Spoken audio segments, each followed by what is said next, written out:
Right, hey guys, how are we doing? Back on another video from Nuxtaku, Biggest Flexes in Anime number 11, Ice Edition. It's a long one, so we're getting straight into it.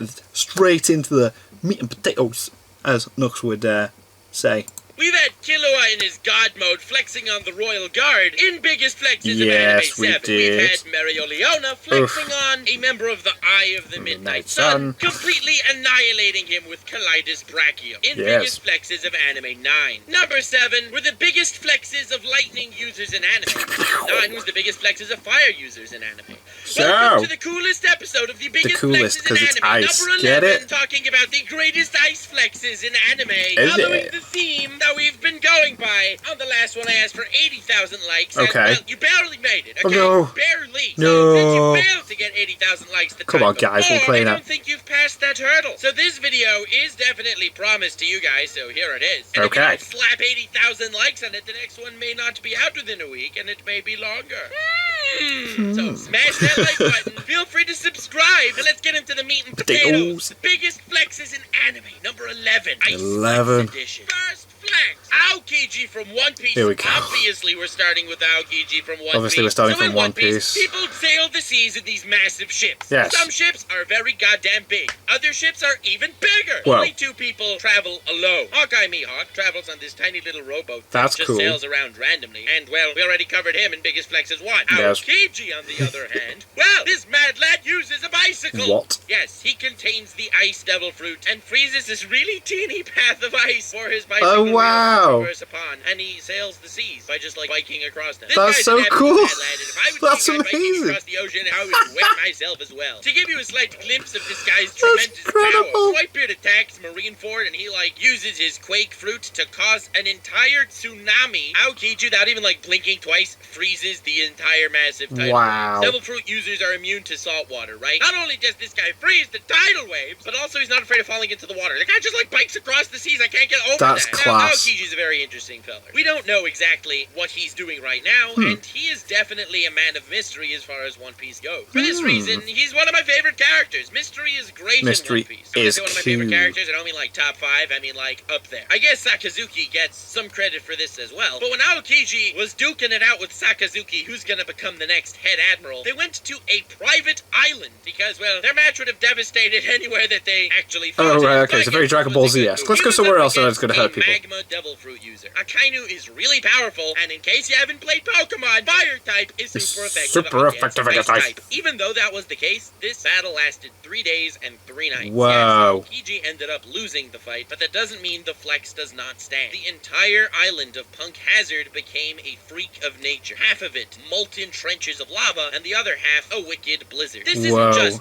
they froze the ground and it melted a few days later. No. They goddamn changed the weather conditions of the island, and we saw the island over 2 And it years turned into a after their Pokeball. spawn. That is a flex on nature. Speaking of Punk Hazard and Aokiji, he was actually seen there. Now, I think that this flex goes a little bit unnoticed, personally. I don't like that people just scoff at this moment, but Doflamingo is a really powerful dude. I mean, we saw his birdcage shiz. We saw him slice people to bits and control people like marionettes. And after Luffy and Law ravaged Punk Hazard and beat Caesar, Doflamingo head there personally because, well, Law was just flexing on Dofi hard, and Doflamingo finds Smoker. Doflamingo is far stronger than Smoker. Smoker at this point is a vice admiral. He's a powerful dude, but gets completely decimated by a warlord like Doflamingo. Doflamingo's on top of him, about to completely shred him, and in an instant, he gets flash frozen. Aokiji, the guy that we don't know where he's doing what he's doing, is somehow there at the right time, saying, "Yo, get your filthy butt off Smoker." Didn't say it in those words, it would have definitely made it cooler, but Doflamingo knows that one false move, and he would have turned into a bunch of ice cubes. The flex of Aokiji was that, without even uttering a word, by just walking behind Dofi knew he had absolutely no chance of survival, and the very prideful, let me remind you, Doflamingo walked away without claiming any prize or consolation for his loss in Punk Hazard. The fact that Aokiji dropped his position as an admiral of the Marines to just go about about doing whatever Just cycling on the hell water he's is so doing cool. I amazing. love It that is a huge idea. That's flex saying amazing. that I don't agree with your rules, Sakazuki, and I'm not afraid to just walk away. So now I talked about Aokiji for a while, but I can talk about my favorite flex of the Mad Lads. Luffy is a guy that doesn't get bodied easily. Throughout the series, I can imagine he's the main character. He does sort of put up a fight Yeah. against them. That is Yeah. until Wano. But a lot of people, even though they say that, oh wow, look how powerful Kaido is, no one actually bodies Luffy throughout the series. Kaido's so strong. Yeah, they say that last part too. I didn't add it for emphasis. That is actually how those people sound. They all forgot about Aokiji. The entire Straw Hat crew meet Aokiji on an island. Now, let me remind you, they're pirates, and Aokiji is a marine admiral. But he's like, nah, I don't feel like capturing you guys. And he boringly and slowly flash freezes the strongest fighters of the Straw Hats in an instant. He can literally poke them on the head and they'll tip over and shatter into a million pieces. This is Luffy we're talking about. The up-and-coming pirate that's taking down warlords and is now known as an emperor, almost. He was beaten by Aokiji with less than a blink worth of effort on Aokiji's part. I think this is a massive flex on the entire series. And by the fact that no one mentions it, it just blows my mind that everyone's going nuts about the fact that Kaido wiped out Luffy in one hit. If that's impressive to you, but Aokiji doing it earlier is forgettable, I don't know what you're talking about, but Aokiji is a massive flexer, and I'm really happy to have started with him. Next flex, Haku from Naruto. Hell yes. So we went from talking about Aokiji, an admiral, like an end You see, One Piece character. Nux invited me onto the Rand Cafe to talk about the biggest badass ice users in anime, and I couldn't make it, but Haku was going to be one of my examples to bring up now. That ice mirror thingo technique is actually really powerful. Haku It's even beastly. has a speed feat, So cool, reflecting just from travel one through mirror it to and the that. other, annihilating Naruto and Sasuke. Yeah. Now, annihilating Naruto and Sasuke is not exactly, a massive flex. At They the were kind time, of anyway. anyway. At the time, and Yeah. it's less impressive because then you realize, hey, wait a second, if Haku, instead of would be holding a bunch of pressure point needles, would just be holding one kunai. Damn, he could have just Yeah, it and just killed they'd them be dead. instantly. Yeah, but we're not going to talk about that. The flex I wanted to talk about in regards to Haku is the fact that Haku is prettier than Sakura, and that is canon. Suck it, Sakura fans. I'm sorry, that's not the Haku flex I wanted to talk about. And also, sorry. That's hilarious, though. Fanbase, there are no Sakura fans. Take that, Damn. Sakura fans that don't exist. Yeah, my arguments make sense. In any case, Haku has this thingo that he can make hand signs with one hand. Yes. Like all the ninjas. Not many walking people around, can do they're that. making like billions of hand signs, and of course they use two hands because, well,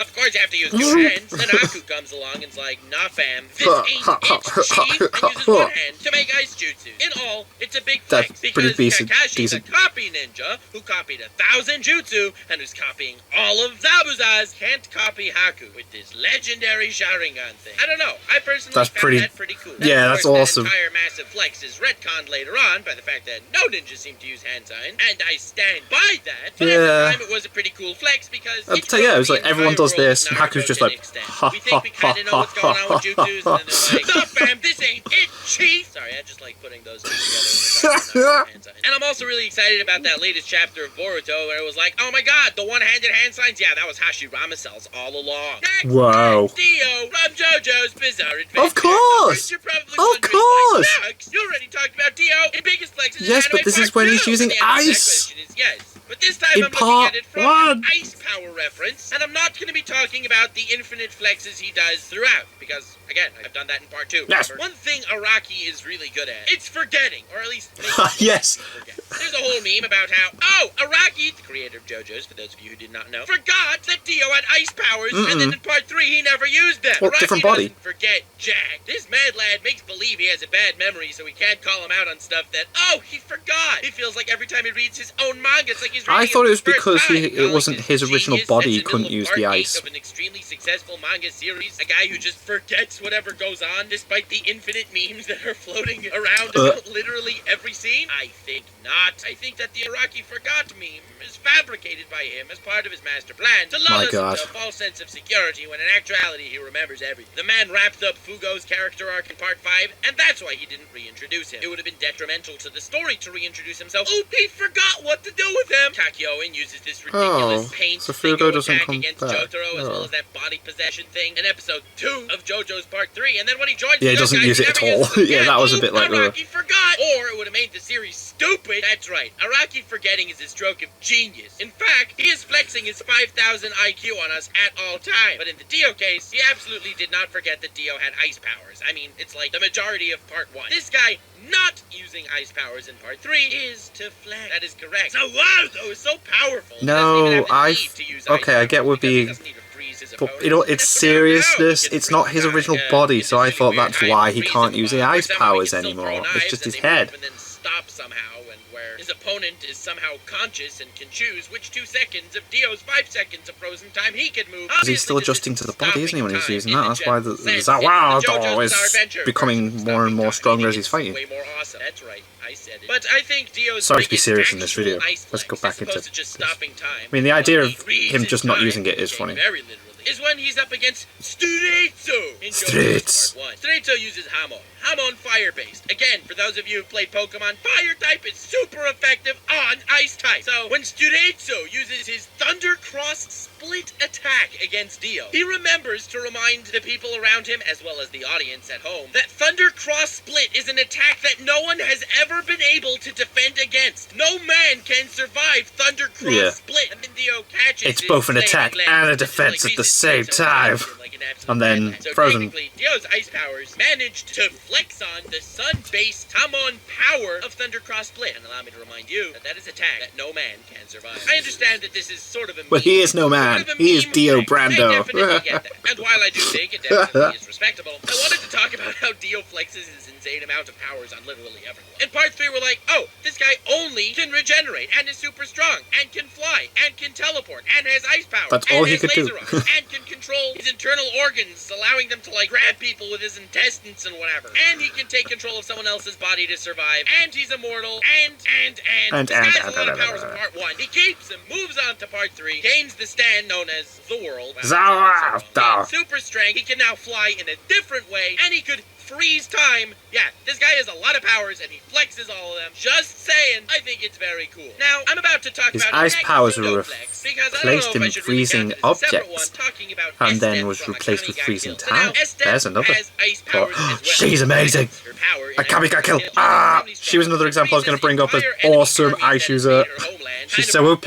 and she falls in love with the main character because, Yes. well, he's the main character. Duh! I wanted to talk about Dio's massive ice flexes, and I'm gonna do that here. JoJo references transcend literally everything. They do. Yes. Dio, who has ice powers, eventually gains the ability to freeze time in part 3. Yes? Well, this transcends to Akame ga Kill because Estet's ultimate ice powers, she can freeze time. Tell me that's not copying JoJo's. Tell me There Dio we go. did not transcend to Akame ga Kill. Yes, this is a pseudo flex because it's still part of Dio's ice flex. God damn it! There we Thanks go. for listening to this mini rant God. about how Araki doesn't I'm forget. always and all the- found another one to talk about Dio. I'm epic. I know. Moving on. Next flex. Isaac McDougal. Hell yes. From and he has ice powers, and like he melts ice to turn into rain The on Mustang, so opening- then Mustang can't use Is it where he, to like, make fire, freezes and his doesn't even kill blood Mustang. to He then just says, fight you're at the useless last on minute? rainy days. Massive flex there, Isaac McDougal. Extremely cool. And if Isaac you think that McDougal. that is just a total cop out of a flex, even though I think it was a flex, have in mind I probably included Isaac McDougal on the list just to say that may have been my ulterior motive, but let's not think too hard into it. In worst case, you can just count Estet as a flex if you don't like this one. Next flex. In a little-known anime called Bleach, there was a little-known captain named Toshiro Hitsugaya. This mad lad flexes on everyone because he's a captain at like the age of 10 or something. I mean, all these captains He's are quite like young. thousands of years old or whatever, and then this 10-year-old schnook comes along and he's like, yeah, bitch, I'm I a got captain ice powers level and what? 2. Now, while it's clear enough to understand that his very being a captain is a huge flex on all these Big other deal. Soul Reapers that are working their ass off to become like, I don't know, lieutenants and shiz, mad respect fam. But it's his other flexes in the series that truly allows him to enter the biggest flexes in Anime 11 Ice Edition. Right. His sword, Hyurin Maru, is extremely cool. And his Bankai Literally. Taiburen Hyurin Maru is, well, goddamn freezing. It's funny that the impression I get for Hitsugaya freezing. among the Bleach fans is either you love him or you're very, very neutral about him. My friend Clyde, huge Bleach fan. I mean, literally every time I talk about Bleach, I'm like, oh damn, wonder what Clyde's up to. That's how much of a Bleach fan the guy is. This one's for you, Clyde. But Clyde doesn't like Hitsugaya, and that hurts because I freaking love him. And if I like a Bleach character that Clyde doesn't, then he's either a psychopath or a massive flexor. So Hitsugaya goes into the massive flexor category. If you like Bleach shiz, I will link Clyde in the description, by the way. The guy freaking stands it, and he has my respect for it. He has got some good videos, man. Glad that I would like to talk about.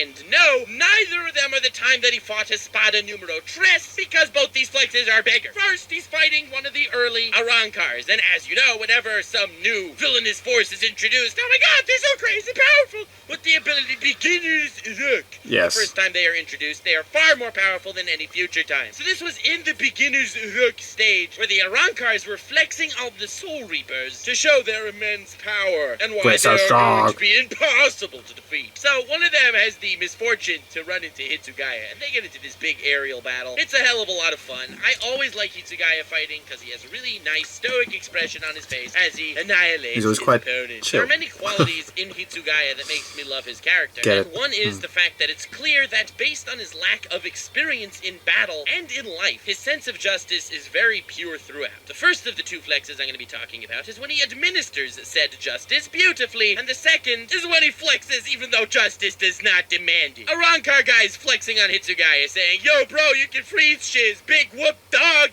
there ain't no water around here for you to freeze, and Hitsugaya just shrugs him off and says, no water for me to freeze? You seem to be mistaken, my friend, because there is far more water than you realize. I could freeze all the moisture in the atmosphere, and he freezes the water particles in the air itself and compresses it to crush his Arankar foe. Yes, this guy literally freezes the sky to take the fat W. Was it a complete necessity in this fight? Definitely not. Nah, well, he just felt like showing him anyway. And the second flex I wanted to talk about is from one of my favorite filler episodes in all of anime. It's when, right after the really awesome, by the way, Soul Society arc, many of the Shinigami went to the human world to just kind of dick around a lot. I mean, I'm pretty sure that was the plot, and it was glorious. That filler arc is phenomenal. It's basically an isekai comedy show within the genius of Bleach. Or, well, a reverse isekai, since it's the other world dudes coming into the normal one and trying to integrate. It's amazing. I love this filler arc, and my favorite episode from this arc involves Karin, Ichigo's little sister,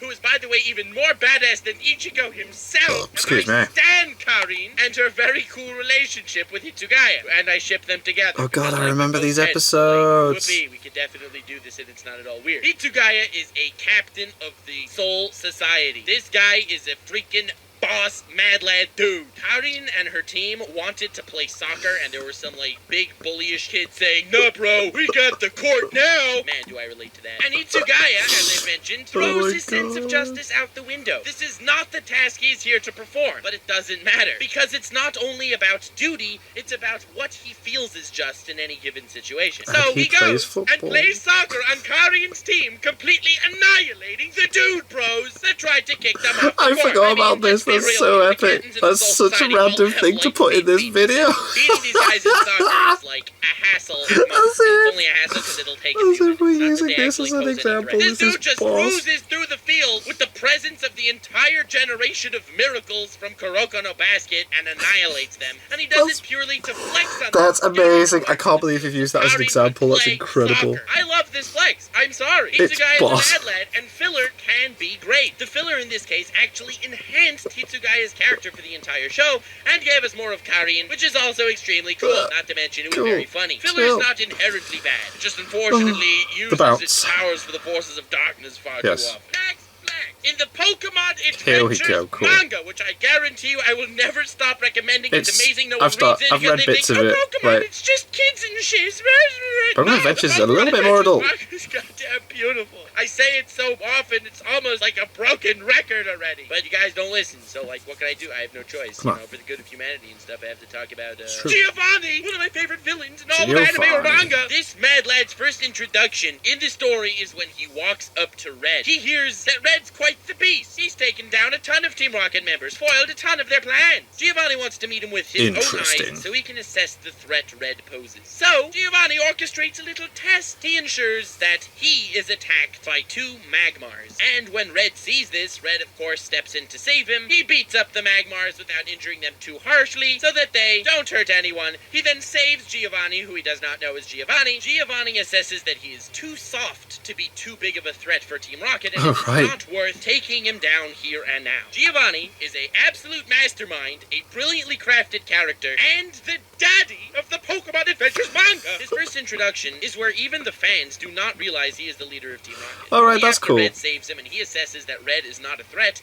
He then turns to the 2 incompetent Magmars and freezes them with a cloister until they are blocks of ice. Let me remind you, Magmars have the ability Flame Body. They are literally magma balls, and he freezes them and then shatters them to a million pieces, oh my god, killing the 2 Magmars. He does this in a flash, purely because of their incompetence, and there is no further use to no these longer Pokemon. necessary. His entire introduction was a massive flex on Red, deeming Red not even worthy of disposing of because Wow, he is didn't too even need him soft to see it. to It's just viable. like, whatever. It is an absolute boss introduction for the absolute boss of Pokemon. The Pokemon Adventures manga is not just a kid with a Pikachu losing to level 5 Snivy. God damn it, it's actually great. The story's amazing, the characters are wonderful, and it is a bloodbath. In case you couldn't tell by where I was going with this, I do suggest reading it. Giovanni is a massive Of flexer, course. and freezing 2 balls of magmas to death is just extremely cool and definitely an ice flex. Next flex! Next We flex. all know Gray from Fairy Tail has his epic moments. In a series that's over 350 episodes long, My where the God. cast and the cast's badass moments makes up most of the great moments in the series, obviously Gray, one of the main characters, Grateful is gonna Buster. have some massive flexes, and he does. Gray, like everyone else in Fairy Tail, is a weirdo. The dude He for is, no he don't reason like at all wearing decides clothes. to get naked at all times because, well, I don't know, he doesn't even know himself why he gets naked at all. Yeah, he just doesn't does even it. do it consciously. That's how cool he is. Just So now, casually Fairy just Tail falls is off. long, as I mentioned. I am only going to briefly talk about several of Gray's epic ice flexes. When he fought against Juvia in the Phantom Lord arc, he was so badass of a flexer against Juvia, she fell in love with him Yeah, she so did. hard, she became a massive yandere chasing him for the rest She of the did. series. I watched the That is first a few massive things of flex. Fairy I don't want to Tail. hear otherwise. When Gray was against his dad that was revived as a demon, he learnt and unlocked Demon Slayer magic to defeat him and Oh, proceeded wow. to fight against Mard Gear, the leader of Tartaros. And, well, don't catch me wrong, that's not nearly as big of a flex as his other Demon Slayer flexes. No, no, no. His other Demon Slayer flex is when he made believe that the Demon Slayer magic took over his body and he could not control it because, as everyone knows, Demon Slayer magic is incredibly unstable Wow. and, unfortunately, it It's- can take over people's minds. So he it's a goes big deal. total nutso. In the beginning of Fairy Tail's final season, he allies up with bad guys, and it turns out he was a double agent all along. Oh. Of course, he has full control over the Demon Slayer magic. How else is he gonna slay the ultimate demons? Duh! He Duh. fools everyone, friend and foe alike. And while he infiltrates the enemies, not only does he beat a ton of them, not only does he get critical information, not only is he such a mad lad, he completely fools the Magic Council, not cool. his group, and of course, well, the people he joins, but he also picks up lost magic, a magic that he threatens to use against Zeref, you know, the ultimate unkillable wizard okay. of death master dude, the incredibly powerful and ridiculous guy that was hyped up for the entire series. A single lost ice shell from Gray would have completely annihilated Zeref. He was threatening to wipe his own memories out of the minds of everyone, essentially removing his own existence from the world, purely to annihilate Zeref forever. And Zeref Wow. knew that he was toast. Zeref was terrified at that moment. It's only because Natsu was like, no bro, I got this fam. This ain't it, chief, that Gray stood down. Gray's lost ice shell was actually gonna beat Zeref. Invel is this ice wizard that was one of Zeref's top dudes. This ice wizard was so broken, he froze people by just being in his proximity. He can make it snow over an entire country. Oh, and that's freeze cool. whenever I like the snowflakes snow. touch it. He has this ice necklace thingy that can, like, mind control people. Invel is pretty damn broken, is what I'm trying to say. Fairy Okay. Tail's greatest height is the emotional moments between the characters, Of course it even is. more Power of so friendship. than the big flexes. So you'll understand when I say that this flex really hits hard. Invel puts one of those mind control collar thingos around Gray and Juvia, who both love each other, and tells them to kill each other, where the strongest of them will then have a chance to survive. Of course, Whoa. Invel was lying, planning to kill both of them, but he wanted to see them suffer a little bit more. In fact, he thought that if Gray would kill Juvia, his Demon Slayer powers would actually take him over and he would join their side. So, of course, without hesitation, both Gray and Juvia immediately kill themselves. Well, Whoa. it's Fairy Tail, so not exactly kill themselves, but it sort of looks that way. Juvia Oh. uses a water technique to give her own blood as a transfusion to Gray to keep him alive, and then later she ends up getting saved because Wendy happened to be... Oh, okay. Oh, thank God. Jesus Christ. The point is, that moment was emotionally balls. Both characters sisters in a heartbeat just killing themselves when they heard that they had to kill each other? That's Wow. unbelievable. And when Grey saw Juvia essentially die, administering the last of her magic as a transfusion to save Grey. That is emotional No stuff. Slayer magic. No. No matter what Damn. badass spells Invel was pulling out of his ass, Grey completely obliterated him with the most basic of ice techniques. He flexed on him so hard, Invel was left a shattered man. I love Fairy Take that, Tail Invel. very much. I know that it's kind of a controversial thing to say because a lot of people say, oh, Fairy Tail Not many is people garbage, talk about it's it. just bad shonen. And I am considering very seriously making a video attesting to the exact opposite of that. With Fairy Tail ending, I only have good things to say about it, despite the fact that it has a myriad of issues, because I genuinely love a lot of what this series did. I'm running through big Grey flexes, and every character in Fairy Tail has big moments like these. Fairy Tail really has heart. And that's Majority why of your I'm flex looking forward videos to have had a Fairy Tail video moment in on it. the entire thing. I'm sorry. I know that maybe I'm the only one that feels this way about Fairy Tail, but I do. And I try to be honest, even though, well, I'm a sarcastic, annoying bastard sometimes. And I understand that as well. My greatest quality is pretty much being self-aware that I'm an annoying bastard. Hell yeah! And that's why I'm gonna leave you with my favorite Grey flex in the entire Fairy Tail series, and it is in the Grand Magic Games, my personal favorite arc. The arc is met with a lot of criticism, and, well, I will dispel that in my Fairy Tail video. But Grey is up against Magic. Rufus. Fairy Tail. Rufus is a bit of a beast. He's one of the Sabretooth members, and everyone in Sabretooth is A, really strong. B, was trying to flex on Fairy Tail for Fairy Tailing for the last 7 years because of a time skip. Because of a time skip where no one was involved. In the first round of the Grand Magic Games, Rufus flexed on Grey himself, because it turns out while Grey uses ice make magic, where he can make anything out of ice, like daggers or blades or whatever the hell he decides to do, Invel has memory make magic. He can create anything that he's ever seen before, which obviously encompasses a far larger range and is way more broken than ice make magic. So when he goes up against Grey one-on-one in the grand finale of the Grand Magic Games, you know this shiz is gonna be grand. Grey comes very out grand. top dog. Grey kicks his butt. That feathery, flamboyant piece of garbage. Because whatever Rufus tried to make out of memory, Grey just copied his memories out of ice and made it even bigger and more flamboyant.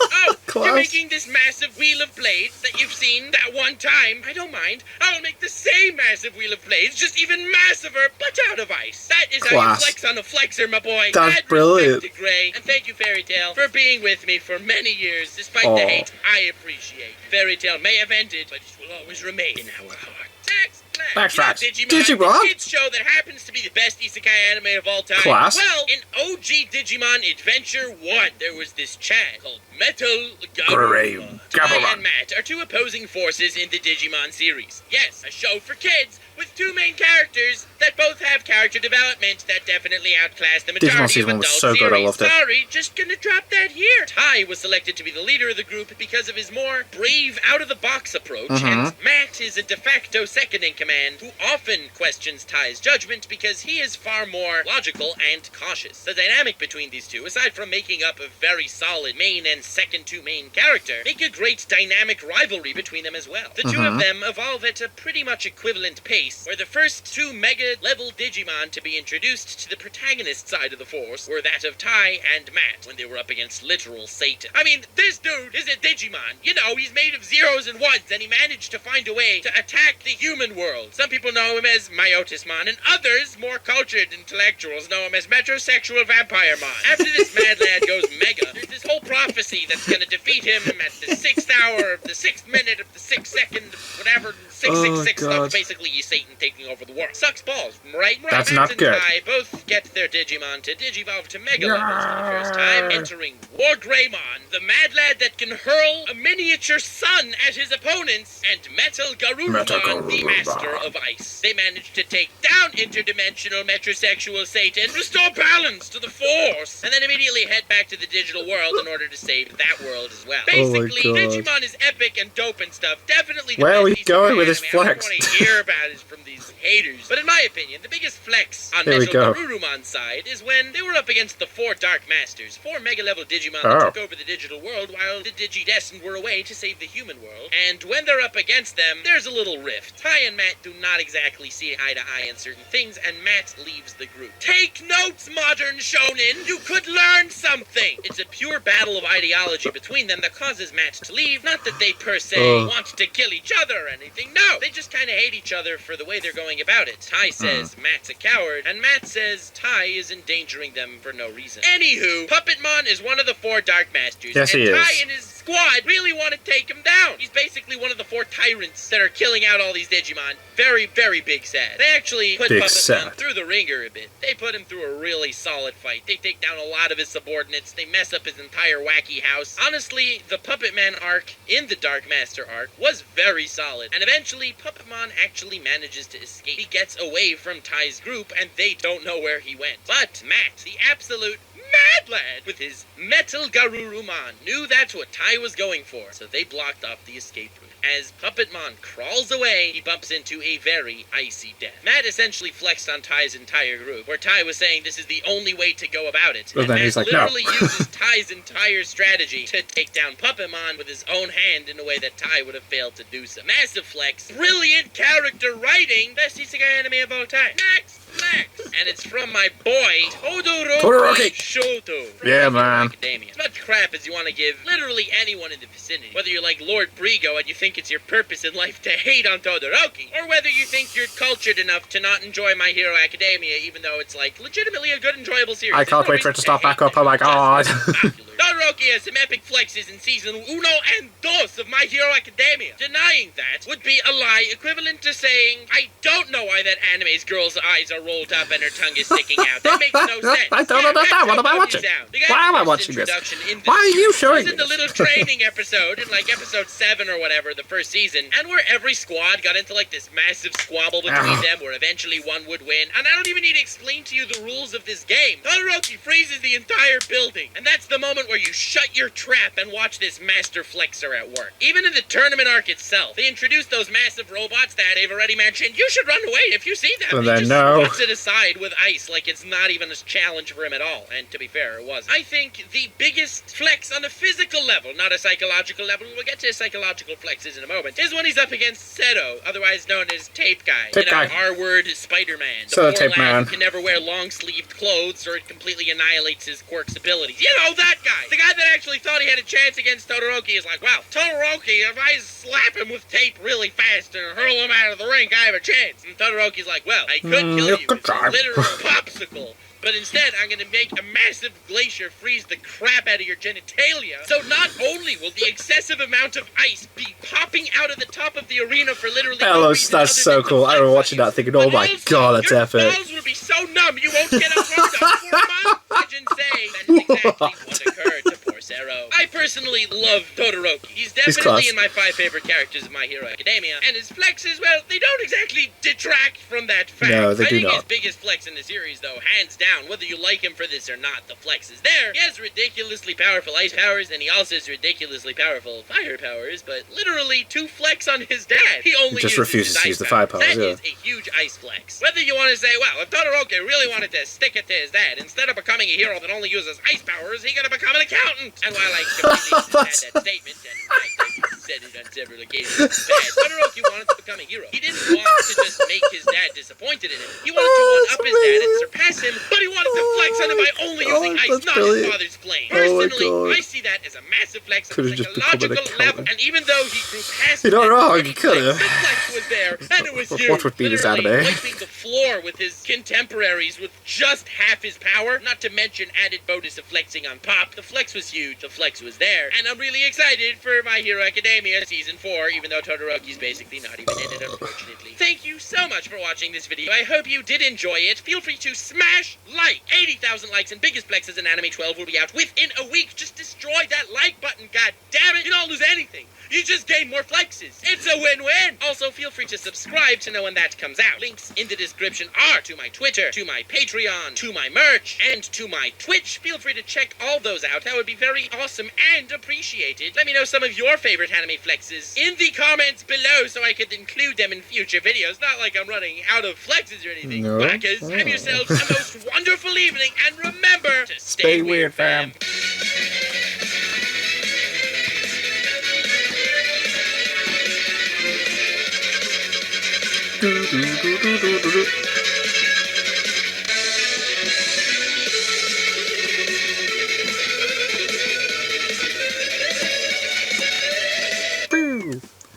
That was very cool. doesn't get boring. I really enjoyed that. That was very, very funny. The Flex videos are always highly entertaining. In fact, all of Nux's videos are entertaining. They're absolutely awesome. And thank you guys very much for watching this video. What did you guys think of that? What did you guys think of this? Click like, subscribe if you haven't already. Leave comments down below. Let me know if you're watching and discussing future videos. I'll see you guys. Here's all you guys. He's down.